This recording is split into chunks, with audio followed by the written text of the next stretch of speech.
Hello everyone, welcome you all once again at Lokesh sir unlimited study zone. तो बच्चों, कल हमने क्लास की यूनिट एंड डायमेंशन की, एंड आई होप कल मैंने आप लोगों को डायमेंशन एनालिसिस के फॉर्मूले, डायमेंशन बनाने को गया था, डायमेंशनल फार्मूले, जैसे आपने काफ़ी सारे डायमेंशन फार्मूले बनाए हैं, बहुत अच्छा किया। और भी बच्चों ने डायमेंशन फार्मूले बनाए कि नहीं बनाए? वेल डन, बहुत अच्छा किया। अगर आपने डायमेंशन फार्मूले बनाए हैं, धीरे धीरे कोशिश करते रहिए, धीरे धीरे नई नई क्वांटिटीज़ आपको पता चलेंगी, उनके डायमेंशनल फार्मूले आप लिखते जाइए, है ना, और आपसे सब कुछ समय आने पर बनने लगेगा। आज पढ़ते हैं भाई होमोजेनिटी प्रिंसिपल। कल मैंने होमोजेनिटी प्रिंसिपल के बारे में थोड़ा कुछ बताया था ना? क्या बताया था मैंने होमोजेनिटी प्रिंसिपल के बारे में? होमोजेनिटी प्रिंसिपल कहता है कि इन अ फिजिकल इक्वेशन, अगर आपके पास कोई फिजिकल इक्वेशन लिखी हुई है, then the dimension of each term will be same. Dimension of each term will be, पहली बात, हर टर्म की डायमेंशन क्या होगी? सेम होगी। दूसरी चीज मैंने कल बताई थी कि होमोजेनिटी प्रिंसिपल कहता है कि only the physical quantities can be added और subtracted together if they have same dimension. केवल सेम डायमेंशन की फिजिकल क्वांटिटीज को जोड़ा या घटाया जा सकता है। याद आई, है ना? तो फिजिकल, ये कहता है अपना होमोजेनिटी प्रिंसिपल, जो आपके यहाँ पे शीट में लिखा हुआ है, मैंने आपको बता दिया। शीट में थोड़ा डिटेल में लिखा हुआ है, डिफिकल्ट भाषा में, मैंने सरल भाषा में आपको समझा दिया कि केवल उन्हीं क्वांटिटीज को जोड़ा या घटाया जा सकता है। दे कैन बी एडेड और subtracted together if they have the same dimension. Second thing, in any correct physical equation, her term की डायमेंशन क्या होंगी? सेम होंगी। क्या होंगी? सेम होगी। चलिए अब इस पर बात करते हैं, आज इसको प्रैक्टिकली करेंगे, है ना? चलिए लिखिए, एप्लीकेशन ऑफ डायमेंशन और dimensional analysis. Application of dimension और डायमेंशनल एनालिसिस, ठीक है? एप्लीकेशन ऑफ डायमेंशन और डायमेंशनल एनालिसिस। भैया स्पेलिंग तो ढूंढा ना करो, तुम तो जो पढ़ रहे हो वो लिखो, है ना? हम तो डॉक्टर वाली राइटिंग लिखते हैं, हमें समझ में आ जाए और सुनने वाले को समझ में आ जाए। एप्लीकेशन ऑफ डायमेंशन और डायमेंशनल एनालिसिस क्या है? डायमेंशन और डायमेंशनल। कोई बोलता है कि एप्लीकेशन ऑफ डायमेंशन बोल लो या डायमेंशनल एनालिसिस, डायमेंशन की मदद से एनालिसिस करना, चीजों को परखना, ये कहलाता है डायमेंशन एनालिसिस। बेटा इसके यूज क्या है? Number 1, to check the correctness of a physical equation. लो भाई साहब, to check the correctness of a physical equation, कोई फिजिकल इक्वेशन सही है या नहीं है, ठीक? क्या करेंगे? किसी फिजिकल इक्वेशन की सत्यता के बारे में पता करेंगे कि वो फिजिकल इक्वेशन सत्य है या नहीं है, सही है या गलत है। Second point, to convert one system of unit into other, एक सिस्टम ऑफ यूनिट को अनदर सिस्टम ऑफ यूनिट में कन्वर्ट करने में। और तीसरा, to obtain a relation between different physical quantities.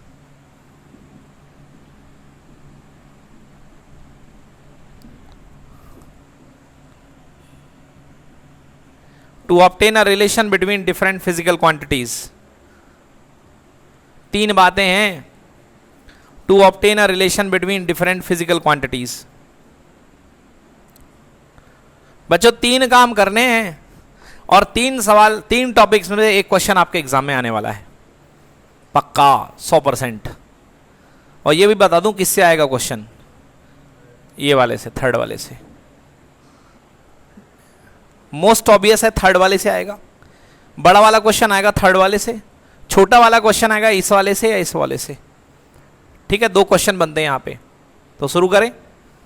3 चीजें समझा दी मैंने। क्या करते हैं, number 1 to check the correctness of a physical equation. पहली चीज डायमेंशन एनालिसिस का पहला यूज है कि किसी फिजिकल इक्वेशन के हम क्या करेंगे, करेक्टनेस, सत्य है, सही है कि नहीं है, ये चेक करेंगे। दूसरा क्या करेंगे, एक यूनिट को दूसरे यूनिट में कन्वर्ट करेंगे। तीसरा क्या करेंगे, रिलेशनशिप बनाएंगे, मतलब सीधी सीधी बात फॉर्मूला बनाएंगे। क्या बनाएंगे, फॉर्मूला बनाएंगे, फॉर्मूला डिराइव करेंगे, फॉर्मूला डिराइव डायमेंशनली। तीनों को देखते हैं। सबसे पहले पॉइंट पर विचार करते हैं कि करेक्टनेस कैसे चेक करते हैं। आइए देखते हैं करेक्टनेस कैसे चेक करेंगे। पहला, आपके पास कोई फिजिकल इक्वेशन लिखा है v equal to u plus a t. Correctness कैसे चेक करेंगे, तीनों टर्म की अलग अलग डायमेंशन निकालिए बेटा। v की डायमेंशन, u की डायमेंशन, ए टी की डायमेंशन, और चेक करिए कि क्या तीनों की डायमेंशन सेम है। v की डायमेंशन v इक्वल टू कितना होता है, बिल्कुल सही, एल टी की पावर -1। वेरी गुड बेटा, लिखना बंद कर दो राजा बेटा, बिल्कुल मत लिखो, सब मिल जाएगा। एल टी की पावर -1। u की डायमेंशन कितना बेटा, एल टी की पावर -1। और a की डायमेंशन आपको पता है, एक्सेलरेशन मतलब एल टी की पावर -2 इंटू कितना, t की पावर 1। एक कट गया तो हो गया कितना, एल टी की पावर -1। बेटा दुनिया का कोई भी इक्वेशन अगर जिसके हर टर्म की डायमेंशन इक्वल आ रही है, इसका मतलब वो इक्वेशन करेक्ट है। कैसा इक्वेशन, वो करेक्ट है। वो फिजिकल इक्वेशन जो है बिल्कुल करेक्ट है, डायमेंशनली करेक्ट है, मतलब डायमेंशन की नजर में वो करेक्ट है। और फिजिक्स के जितने भी इक्वेशन हैं सबकी डायमेंशन इक्वल आती है। चाहे आप कोई भी इक्वेशन ले लो f equal to m a, क्या ले लिया, f equal to m a, है ना। Force equal to mass into acceleration, पढ़ा है ना बेटा, force equal to mass into acceleration. अब आपको जानकारी होनी चाहिए डायमेंशन की। अगर आपको जानकारी नहीं है डायमेंशन की तो गलत बात है। आपको डायमेंशन की जानकारी होनी चाहिए, तब आप बना पाओगे। आ जाओ देखते हैं भाई सब। हाँ, फोर्स की डायमेंशन कितनी होती है बोलो, एम एल टी की पावर -2। ये हो गया मास, और इसकी कितनी हो गई, एल टी की पावर -2। डब्बा लगाना मत भूलना, है ना। तो आंसर दोनों की सेम आ रही कि नहीं आ रही है, मतलब ये फिजिकल इक्वेशन बिल्कुल सही है। चाहे वो 1 टर्म का हो, 2 टर्म का हो, 3 टर्म का हो, 10 टर्म का हो, रूल ये कहता है बच्चों कि हर टर्म की डायमेंशन इक्वल आएगी। ये कहलाता है डायमेंशनल एनालिसिस का पहला इस्तेमाल। बोलो बन जाएगा, कोई प्रॉब्लम तो नहीं है। एक इसका और इस्तेमाल है भाई साहब डायमेंशन का। डायमेंशन का इस्तेमाल है यूनिट बनाने में। क्या बनाने में, यूनिट बनाने में। तो मैं लिखना भूल गया था, to make unit, to make unit. लो, इसकी यूनिट बनाने में इसका इस्तेमाल होता है, यूनिट बनाने में इसका इस्तेमाल होता है। आओ करवाते हैं क्वेश्चन यूनिट बनाने का। लिख लिया, ठीक है ना। अगला क्वेश्चन करवाता हूं, केवल देखो बेटा, लिखने के लिए खूब टाइम मिलेगा। चलो अगला क्वेश्चन देखते हैं, यूनिट कैसे बनाते हैं। लिखो बच्चों, find the unit of universal gravitational constant. Find the unit of universal gravitational constant. Universal gravitational constant की यूनिट बनाओ। Find the unit of universal gravitational constant. हाँ भाई साहब, formula F equal to G m1 m2 upon R square. आज तक मैं आपसे पूछता यूनिवर्सल ग्रेविटेशनल कांस्टेंट की यूनिट याद है, बोलते नहीं। क्या याद है यूनिट, नहीं, बट बना सकते हो ना। याद है तो बहुत अच्छी बात है, याद है मतलब प्रैक्टिस कर ली है। और नहीं, सामान्यतः बच्चों को याद नहीं होती है, तो इसको बनाएंगे हम लोग। आइए बनाते हैं, यूनिट बनाते हैं। तो यूनिट बनाने के 2 तरीके हैं। यूनिट बनाने के 2 तरीके हैं, एक सिंपल देसी तरीका और दूसरा तरीका कौन सा, डायमेंशन वाला। दूसरा तरीका कौन सा, आ जाओ भैया, दोनों तरीका मैं आपको दिखाता हूं। दोनों तरीके मैं आपको दिखाता हूं जी का यूनिट बनाने का। बेटा एफ को किस में मेजर करते हैं, न्यूटन में। फोर्स किस में मेजर करते हैं, न्यूटन में। लगा दो डब्बे नो तरफ। डब्बे लगाने का मतलब जो भी होगा डायमेंशन में होगा, जो भी होगा। जब तक डब्बे ना लगे थे तब तक कौन सा इक्वेशन था, फिजिकल इक्वेशन। कौन सा इक्वेशन, और जो ही डब्बे लग गए तो कौन सा इक्वेशन हो गया, बस। ये है फिजिकल इक्वेशन में और डायमेंशन इक्वेशन में फर्क। आ जाओ, फोर्स का यूनिट बना दो। अरे मैंने तो डायमेंशन लगा दिया, चलो अब डायमेंशन में खेल लेते हैं, है ना। अब किस पे खेल लेते हैं, डायमेंशन पे। पहले यूनिट पे खेलना सिखा रहा था, यूनिट सरल है थोड़ा सा, पहले यूनिट कर लेते हैं, पहले देसी वाला काम कर लेते हैं। F equal to G m1 m2 upon r का स्क्वायर। आ जाओ यूनिट से यूनिट खेलेंगे, बोलो इसकी यूनिट क्या होती है, न्यूटन। जी का लापता पता नहीं, बोलो हाँ। मास किसकी यूनिट होती है, ये भी क्या और ये क्या, मीटर का स्क्वायर। जी को अकेला छोड़ दो, बाकी सबको यहाँ ले आओ, बोलो न्यूटन मीटर स्क्वायर। अब ये बोलो कौन बोल रहा माइनस लगा है, क्या बताया था माइनस नहीं होता, ये माइनस लगा है क्या ये, नहीं। सिखाया था कि 2 यूनिट लगातार में हो तो ऐसा नहीं कि एक साथ कर देना, हाँ समझ में आया ना। हाँ डैश लगता है, क्या लगता है, डैश। कितनी भी यूनिट लगातार में उनके बीच में डैश लगता है। तो ये हो गया न्यूटन, ये हो गया मीटर स्क्वायर। नीचे बोलो क्या, किलोग्राम का स्क्वायर, और इधर पे क्या आ गया बोलो जी। तो जी की यूनिट क्या हो गई, न्यूटन मीटर स्क्वायर पर किलोग्राम स्क्वायर। ठीक है, अब आ जाओ इधर से निकाल लो, एक यूनिट अपन और निकाल सकते हैं। हाँ न्यूटन को और तोड़ दो, न्यूटन क्या होता है, मीटर किलोग्राम पर सेकेंड स्क्वायर होता है कि नहीं होता है। न्यूटन क्या होता है, मीटर किलोग्राम पर सेकेंड स्क्वायर। हाँ तो उसको तोड़ सकते हो आप, लो तोड़ दूं। न्यूटन होता है मीटर किलोग्राम पर second square, newton metre kilogram पर सेकेंड स्क्वायर। देखो न्यूटन को तोड़ दे, मीटर किलोग्राम पर सेकेंड स्क्वायर, और क्या बैठा है यहाँ पे, मीटर स्क्वायर। बोलो हाँ मीटर स्क्वायर, और क्या है, पर किलोग्राम का स्क्वायर। चलो जवाब दो, किलोग्राम से किलोग्राम कैंसिल, मीटर क्या हो गया, मीटर क्यूब। कितना हो गया, मीटर क्यूब। तो बेटा जी की यूनिट लिख रहा हूं, बोलो किलोग्राम ऊपर आएगा, नीचे से ऊपर आएगा, बोलो क्या बन जाएगा, किलोग्राम इनवर्स, केजी इनवर्स। हाँ यहाँ मीटर कितना, 3 बार, मीटर कितना 3 बार, और सेकंड कितने बार, 2 बार। माइनस में आ गया, आया समझ में। क्या बोलेंगे, पर किलोग्राम मीटर क्यूब पर सेकेंड स्क्वायर। माइनस पावर मतलब पर, माइनस पावर मतलब पर, अपॉन में चला जाता ना बेटा, अपॉन में चले जा क्या बोलते हैं, पर मीटर पर सेकेंड, क्योंकि सेकेंड नीचे था तो पर सेकेंड, पक्की बात। चलो आ जाओ, अब बनाते हैं यूनिट से। किससे बनाते हैं, यूनिट से। थोड़ा जगह चाहिए है, इसको मिटा देता हूं, अब यूनिट से बनाता हूं। यूनिट से तो बना लिया, अब डायमेंशन फॉर्मूले से बनाऊंगा। यूनिट से तो बना लिया, अब किससे बनाऊंगा, डायमेंशन फॉर्मूले से। तो वही भैया जी इक्वल टू ना F equal to G m1 m2 upon कितना बेटा, आर का स्क्वायर। डब्बे लगा दो, लग गए डब्बे, बोलो हाँ। एफ की डायमेंशन बोलो mlt की पावर -2, पक्की बात। हाँ यहाँ पे जी की डायमेंशन का ला पता है, मतलब पता नहीं है। अब जिनका जिनका पता बोलो, मास की कितनी m, इसकी भी कितनी m, और इसका बोलो l का पक्का। m से m क्या हो गया, चाहे इधर ला के कैंसिल कर दो, डायरेक्ट कैंसिल कर दो, बात बराबर है। ठीक है चलो जी के डब्बे को रोक लो। हाँ नीचे आएगा, बोलो m कितने बार, 1 बार। l 2 बार ऊपर चला गया, ऊपर 1 बार है, बोलो कितने बार हो गया। हाँ और t की पावर कितना, t की पावर कितना, पक्का। m ऊपर आएगा तो क्या बन जाएगा, m की पावर, l की पावर कितना, और t की पावर कितना, -2। ये आ गया जी की डायमेंशन, हाँ या ना। जी की क्या बन गई, डायमेंशन। अब बनाते हैं यूनिट। अब क्या बनाते हैं, मास को किस में नापते हैं, तो केजी का क्या इनवर्स हो गया, है ना। मीटर का पावर कितना, 3, और यहां पर क्या हुआ, सेकंड की पावर कितना, -2। क्या हो गया, जी की यूनिट बन गई। चेक कर लो, सही है। तो ये अपना देसी मेथड और ये अपना डायमेंशनल मेथड। तो डायमेंशनल मेथड का यूज करके किसी भी कांस्टेंट की, किसी भी फिजिकल क्वांटिटी की यूनिट बताई जा सकती है। एनी प्रॉब्लम, चलो छाप लो फिर जल्दी से।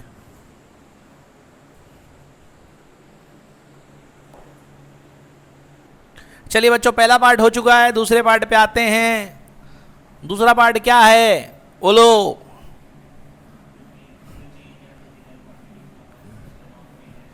बिल्कुल सही, to change a physical quantity from one system of unit to another system of unit. बच्चों मैंने आपको चैप्टर के स्टार्ट में बताया था कि दुनिया की कोई भी फिजिकल क्वांटिटी का मतलब होता है n इंटू यू। इधर देखो बेटा, लिखना बंद करो। किसी भी फिजिकल क्वांटिटी का मतलब होता है n इंटू, मतलब कोई भी दुनिया की फिजिकल क्वांटिटी में 2 ही चीज होती हैं, एक उसका न्यूमेरिक मैग्नीट्यूड और दूसरा उसकी यूनिट। बोलो हाँ या ना। जैसे मैं कहूँ 1 मीटर, बोलो n कितना है 1 और यूनिट कितनी है मीटर। अब इसी को यदि सीजीएस में कन्वर्ट कर दो तो 100 सेंटीमीटर। बोलो यस और नो। न्यूमेरिक कितना है 100 है और ये यूनिट कितनी है सेंटीमीटर। बोलो यस और नो।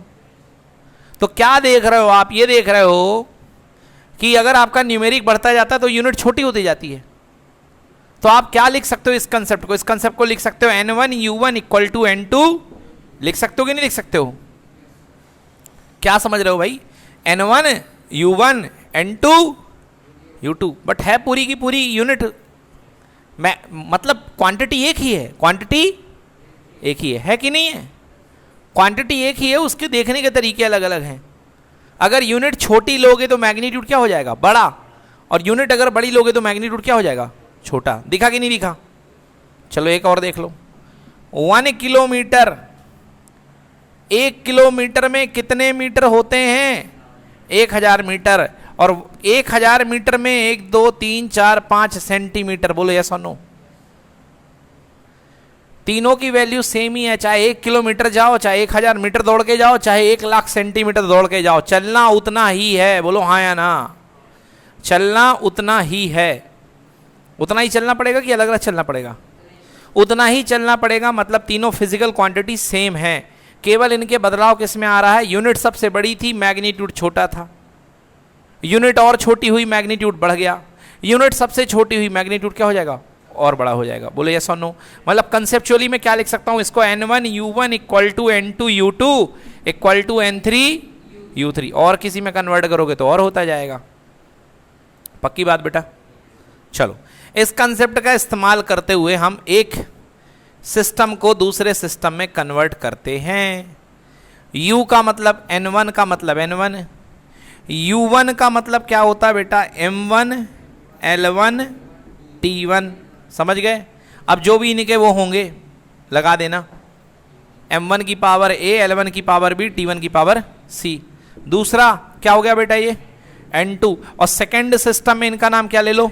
m की पावर 2, u की l की पावर 2 और t की पावर 2, t की। और यहां भी क्या? a b।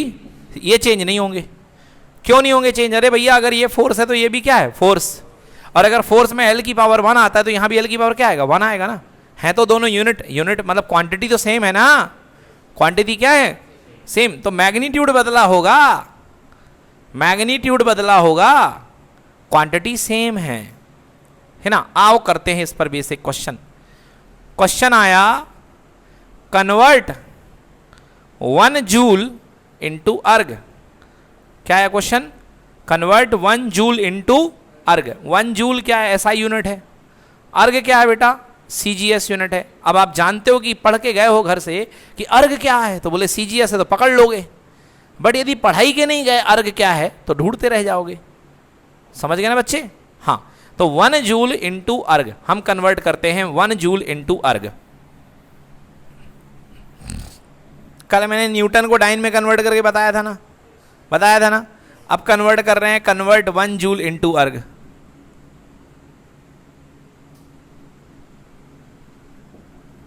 इंटू अर्ग। अब बेटा देखो 1 यानी कि n1 और यूनिट क्या बच्चे? जूल। यहां पे अर्ग का पल्ला पता है कितने? n2 पता नहीं। बोलो हाँ। 1 जूल को अर्ग में कन्वर्ट करो। ये पता है कि इधर पे 1 जूल है, बट 1 जूल वहां पे जाके कितने अर्ग बन रहे हैं ये अपन को पता नहीं है। 1 किलोमीटर इक्वल टू 1000 मीटर। तो अभी यहां पर पता है कि 1 kilometre equal to 1000 metre, but मैंने कह देता कि कन्वर्ट 1 किलोमीटर इंटू मीटर। तो ये क्या है? बोलो n1। ये क्या है? u1। और ये क्या है? n2। लापता है, पता नहीं है। और ये क्या है? हाँ, तो ऐसे ही यहां पर n1 u1 n2 का पता नहीं है और u2 क्या है? अर्ग है कि नहीं है?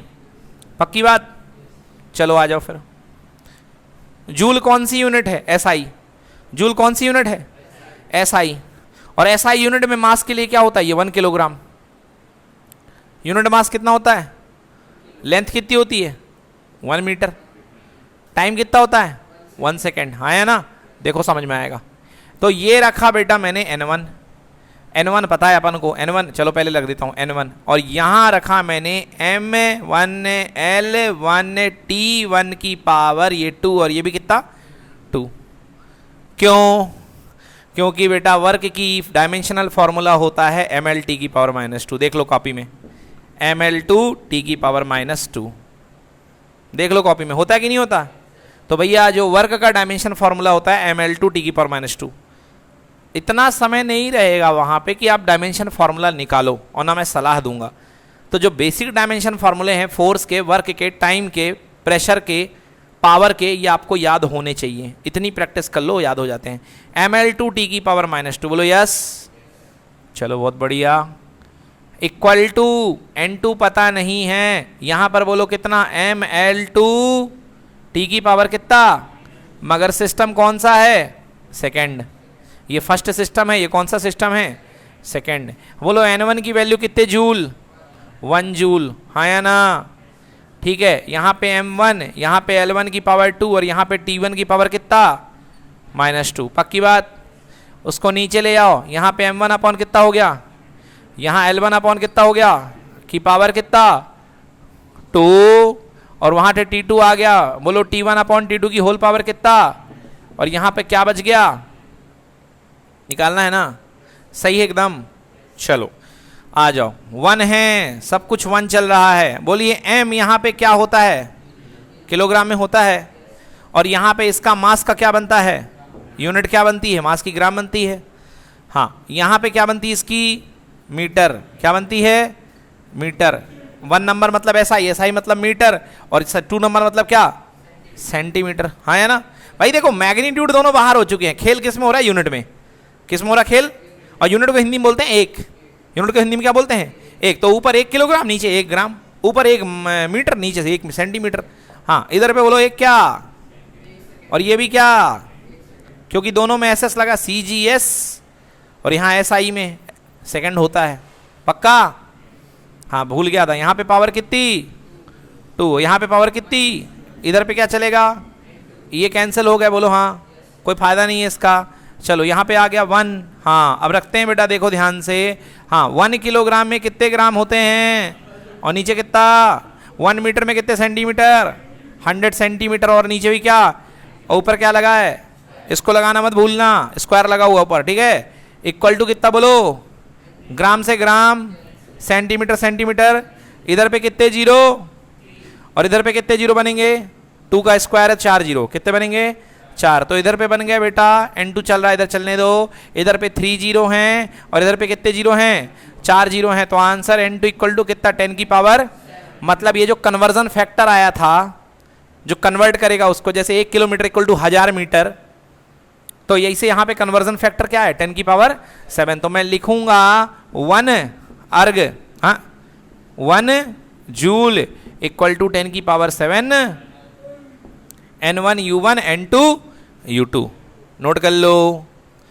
पक्की बात? आ गया समझ में ना? तो बच्चों देखो क्या क्या बता दिया, यूनिट निकालना सिखा दी, चेक करना कोई क्वेश्चन सही है गलत है बता दिया। तीसरी चीज बता दी, कन्वर्ट करना एक डायमेंशनल सिस्टम से दूसरे यूनिट सिस्टम में कन्वर्ट करना। चौथी चीज आ रही है, रिलेशन एस्टेब्लिश करना। क्या एस्टेब्लिश करना? वेरी वेरी इंपॉर्टेंट क्वेश्चन, और होपफुली यही क्वेश्चन आपके एग्जाम में भी आएगा। क्वेश्चन लिखता हूं, the time period of a pendulum depends on mass length of the pendulum and gravitational acceleration. लिखो भाई सब कॉपी में, मैं बोल रहा हूं। The time period of a pendulum depends on मास। किसका मास? पेंडुलम बॉब का, जो लटका रहता है। मास, दूसरा क्या? Length and time period, length and sorry length and acceleration due to gravity. Acceleration due to gravity 3 चीजों पे डिपेंड कर रहा है। ठीक है, ठीक है, डिपेंड कर रहा है। Find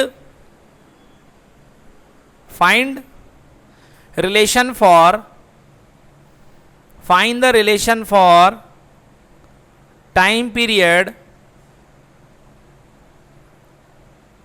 find the relation for time period या find the expression for time period of a pendulum bob. क्या बात है भाई, ओपन ही करके रखे हुए हो।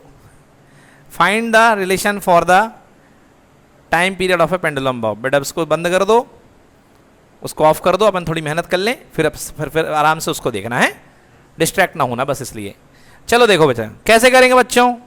भाई देखो क्या दे रखा है, सबसे पहले जिन चीज़ों को दे रखा है उसको पकड़ो। इधर देखो भाई, टाइम पीरियड है और वो 3 बातों पे डिपेंड कर रहा है, मतलब 3 बातों के प्रोपोर्शनल है। 3 निर्भर करना मतलब प्रोपोर्शनल, डिपेंड करना मतलब प्रोपोर्शनल। सबसे पहले किस पर, मास पर।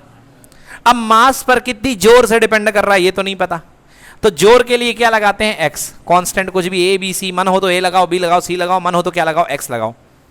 हाँ है ना, बोलो क्या लगाऊं, ए बी सी या एक्स, एक्स लगा देते हैं। चलो दूसरा किस पे डिपेंड कर रहा है, लेंथ पे, तो लेंथ की भी तो कुछ पावर होगी ना, 1 पावर से 2 पावर से माइनस 1 पावर से माइनस 2 पावर से कुछ भी आ सकता है, तो क्या लगा दूं, वाई। और तीसरा किस पे डिपेंड कर रहा है, मतलब जी पे, कितनी पावर से, जेड पावर से। बोलो हाँ या ना।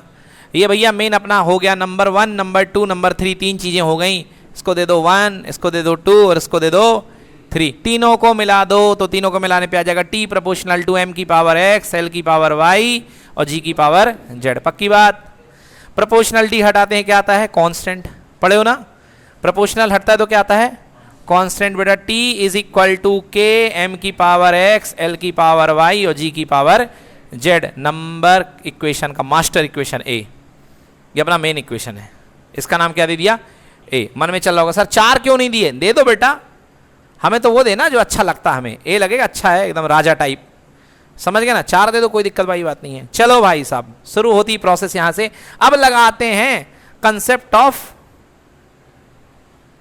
क्या कंसेप्ट पढ़ाया, हाँ डायमेंशन फॉर्मूले का कंसेप्ट लगाते हैं, या concept of dimensional equality. Principle of homogeneity बोलता है कि किसी फिजिकल इक्वेशन के लेफ्ट और राइट साइड की डायमेंशन क्या होती है, इक्वल। तो भैया बॉक्स लगा दो, लगा दूं बॉक्स, ये लगा दिया। अगले स्टेप में लगाओ यार, नहीं तो बाद में दिक्कत होगी। ले भाई, तो using the concept of dimension equality, T का डायमेंशन इक्वल टू के एम की पावर एक्स, एल की पावर वाई और जी की पावर, पक्की बात। चलो टी को मैं क्या लिख सकता हूं, एम की पावर, एल की पावर, टी की पावर। चलो के कांस्टेंट है, कांस्टेंट की कोई डायमेंशन, 6 कांस्टेंट है, 7 कांस्टेंट है, के भी कांस्टेंट है, कांस्टेंट की कोई डायमेंशन नहीं होती तो गायब कर दो एकदम से। चलो एम, एम का मतलब डायमेंशन, डायमेंशनल सिंबल क्या होता है, एम। पावर क्या आएगा, एक्स। बेटा मास है ना, तो मास के लिए क्या आता है, एम। एल क्या है, बोलो सिंबल कितना आएगा, वाई। और जी ग्रेविटेशनल एक्सेलरेशन है, तो एक्सेलरेशन ही ना, मतलब एल टी की पावर -2, एल टी की पावर -2। तो भैया एल टी की पावर -2 है और उसके ऊपर क्या लगा हुआ है, जेड। इसके ऊपर क्या लगा हुआ है, जेड। पक्का। चलो एक लाइन और, m की पावर 0, l की पावर 0, t की पावर 1। आ जाओ बोलो m की पावर कितना, l यहां भी है, यहां भी है, यहां l कितनी पावर में है और यहां l कितनी पावर में है, z में है, क्योंकि खोलेगा तो z देगा, है ना। तो ये l देगा y और ये देगा z, है ना। तो ये बन जाएगा l की पावर y प्लस z, है ना। हाँ t की पावर यहाँ पे कितनी है और ऊपर से क्या है, तो भैया रूल होता है 9th क्लास में पढ़ा होगा, a की पावर m की power n equal to a की पावर m इंटू, पक्का। तो वो लोग कितना हो जाएगा, -2z हो जाएगा, तो t की पावर हो गया -2 का z। ठीक है, चलो कंपेयर कर दें, दोनों बराबर हो गए हैं। अब क्या होता है, डायमेंशनल इक्वालिटी का कंसेप्ट कहता है कि एक दोनों तरफ के इक्वेशन की जो पावर होती है इक्वल होती है एक्स की डायमेंशन, क्योंकि डायमेंशन पावर ही तो डायमेंशन है, पावर ही क्या है, कल बताया था ना, what are dimension, dimension are the power. तो एक्स की वैल्यू बोलो कितनी हो गई, तो कंसेप्ट क्लियर है अपने, अपन करते हैं कंपैरिजन। तो by comparison X equal to कितना, बहुत बढ़िया। दूसरा यहाँ पे कौन चढ़ा है, y प्लस जेड, किसके इक्वल, 0, तो y plus Z equal to कितना, रोक के रखो अभी बाद में काम लेंगे, हाँ क्योंकि x तो आ चुका है पक्का। हाँ बोलो 1 है यहाँ पे क्या, -2z, मतलब -2z इक्वल टू कितना, हाँ 1 माइनस 2z इक्वल टू कितना 1, तो z इक्वल टू कितना z इक्वल टू -1/2। अब y plus Z equal to 0 है बच्चों, y plus Z equal to 0, तो हमें क्या निकालना y निकालना है, तो y इक्वल टू बोलो कितना हो गया माइनस का z, तो माइनस ही लगाओ, z की वैल्यू कितनी है -1/2, माइनस माइनस क्या हो गया बोलो आंसर कितना, तो y की वैल्यू कितनी आ गई, तो x आ गया, y आ गया, z आ गया। अब अगर चौथा वेरिएबल होता तो हम खुद आपको मना कर देते बेटा हम नहीं कर पाएंगे, क्योंकि 4 वेरिएबल को सॉल्व करना बहुत मुश्किल है, 4 वेरिएबल को सॉल्व करना बहुत मुश्किल है। तो सवाल उठता है कि डायमेंशनल एनालिसिस की लिमिटेशन बताओ, तो जवाब में आंसर दोगे कि डायमेंशनल एनालिसिस वहीं तक है जहां तक कितने वेरिएबल हैं 3, 4 वेरिएबल सॉल्व तो होते हैं मगर अपने लेवल पे सॉल्व, फिर उसके लिए आगे की पढ़ाई चाहिए। अपनी पढ़ाई कितने वेरिएबल तक काम में आएगी 3 वेरिएबल तक, समझ में आ गया ना। हाँ, तो डायमेंशनल एनालिसिस की लिमिटेशन आती है कि बताओ डायमेंशनल एनालिसिस कहां पर नहीं लग पाएगा, तो नंबर 1 कितने वेरिएबल में नहीं लग पाएगा 4 वेरिएबल में, कितने वेरिएबल में 4 वेरिएबल में। क्या यहां पर कोई पावर आवर आई है, नहीं आई है, यहां पर कोई पावर वाला टर्म नहीं आया है, साइन थीटा फीटा नहीं आया है, तो वो भी आते तो नहीं लग पाता। चलो खैर बाद में डिस्कस करते हैं उसके बारे में, फिलहाल ये चीज देख लो। हाँ चलो आ जाओ, कहां आओगे मास्टर इक्वेशन पे, किस पे आओगे, इसीलिए उसका नाम ए दिया था, तो बाई ए। हाँ t इक्वल टू के की जगह के बोलो, हाँ m की जगह x है भैया, बोलो कितना x m है ना, x की जगह 0, मतलब टाइम जो है मास पर डिपेंड नहीं करता। हाँ l की पावर बोलो कितना, और g की पावर कितना -1/2। देखो l की पावर y है तो y आया है 1/2 और z आया है -1/2, पक्की बात। तो इसको मैं लिख सकता हूं t इक्वल टू के, m की पावर 0 गायब कर दो, गायब कर दिया, l की पावर 1/2 और नीचे जाके g की पावर कितना 1/2, 1/2 क्या देता है रूट देता है, क्या देता है रूट, तो आंसर आ गया k√L/g। नोट कर लो, ये है relation.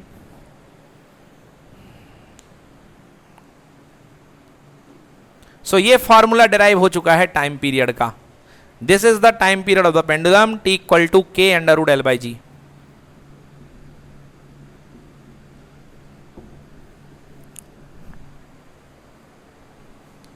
t equal to k√L/g। चलिए भाई अगला क्वेश्चन करा रहा हूं बच्चों, ये अल्फा बीटा वाला क्वेश्चन बच्चे परेशान होते हैं। लिखा क्वेश्चन क्या है, the position of a particle at time t given by the equation xt equal to the position. बेटा मतलब ये बात पता चल चुकी है कि x क्या है, पोजीशन है, क्या है x, हाँ ये तो पता है। और पोजीशन क्या दे रहा है, कि पोजीशन दे रहा है, पोजीशन इक्वल टू v0/α, और 1 माइनस e की पावर -αt, बहुत बढ़िया, 1 माइनस p की power -αt, where v0 is a constant. लो भाई साहब v0 क्या है, कांस्टेंट है। हम सोच रहे थे वेलोसिटी होगी, मगर देखो पढ़ना पड़ेगा, v0 क्या है, कांस्टेंट। बहुत बच्चे v0 को वेलोसिटी लेके कर देंगे, निपटाएं, क्वेश्चन खराब कर देंगे, गलत हो जाएगा। v0 is a constant and alpha is greater than 0, और कह रहा है कि जो अल्फा है वो 0 से बड़ा है। अल्फा क्या है, 0 से बड़ा है, बहुत बढ़िया, अल्फा 0 से बड़ा है। The dimension of v0 and alpha, अब आपको बताना है कि v0 की डायमेंशन क्या होगी और अल्फा की डायमेंशन क्या होगी। तो मतलब कांस्टेंट की डायमेंशन बतानी है v0 की और अल्फा की, समझे। चलो समझो, बहुत बढ़िया बात। बेटा ये एक्सपोनेंशियल फंक्शन है e के ऊपर, e के ऊपर कौन सा फंक्शन है। और बेटा रूल जान लो कि कभी भी दुनिया का साइन हो, साइन थीटा हो, e की पावर x हो, लॉग हो, बेटा इन सब के अंदर हमेशा कांस्टेंट आता है। क्या आता है, कांस्टेंट। ये सब के सब कांस्टेंट लेते हैं, मतलब ये इसके अंदर जो ऊपर बैठा आया हुआ बेटा ये कांस्टेंट होगा। क्या होगा, ये कांस्टेंट। मतलब जो अल्फा टी होगा, अल्फा टी जो होगा एक्चुअली ये कांस्टेंट होगा। बोलिए यस और नो। मतलब dimensionally wise alpha into T की डायमेंशन इक्वल टू कांस्टेंट की डायमेंशन। कांस्टेंट की डायमेंशन क्या होती है, बोलो m0 l0 t0, बोलो हाँ। तो अल्फा का डायमेंशन अलग कर लो और टी का डायमेंशन क्या होगा, t equal to m0 l0 t की पावर कितनी 0, पक्की बात। चलो तो अल्फा की dimension equal to m0 l0 t की पावर 0 अपॉन t। बोलो आंसर कितना आया, m0 l0 t की पावर -1। ये आ गया अल्फा, ये आ गया अल्फा। अब देखो बेटा 1 है 1।